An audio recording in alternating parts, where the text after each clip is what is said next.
ஒரு குரங்கின் அவசரம் அதற்கு வாழ்நாள் பாடமாக மாறியது. எப்படின்னு தெரியுமா? இந்த கதையை கேளுங்க. ஒரு நாள் ஒரு குரங்கு மாமரத்திலிருந்து பறித்த மாம்பழத்தை சுவைத்து கொண்டே தனது இருப்பிடத்துக்கு வந்தது.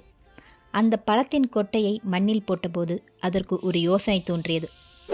இந்த கொட்டையை புதைத்து மரமாக வளர்த்தால் தினமும் இஷ்டத்திற்கு மாம்பழம் சாப்பிடலாம் என்று அது மகிழ்ச்சியுடன் எண்ணியது. அது மாங்கொட்டையை மண்ணில் புதைத்தது. அன்புடன் தண்ணீர் ஊற்றியது.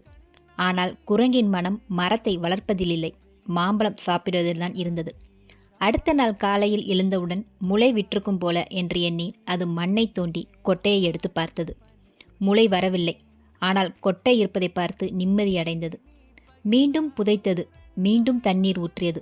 இப்படி தினமும் எடுத்து பார்ப்பது, மீண்டும் புதைப்பது. அந்த கொட்டைக்கு ஓய்வே இல்லை. இப்படி செய்தால் என்னாகும்? முளை எப்படி வரும்? ஒரு நாள் குரங்குக்கு கோபம் வந்தது. இது முளைக்கவே மாட்டேங்குது என்று சொல்லி மாங்கொட்டை காட்டிற்குள் வீசி எறிந்தது. அது மறந்த ஒன்று என்ன தெரியுமா? பொறுமை. ஆசை நியாயமானது, ஆனால் அவசரம் நியாயமானதல்ல.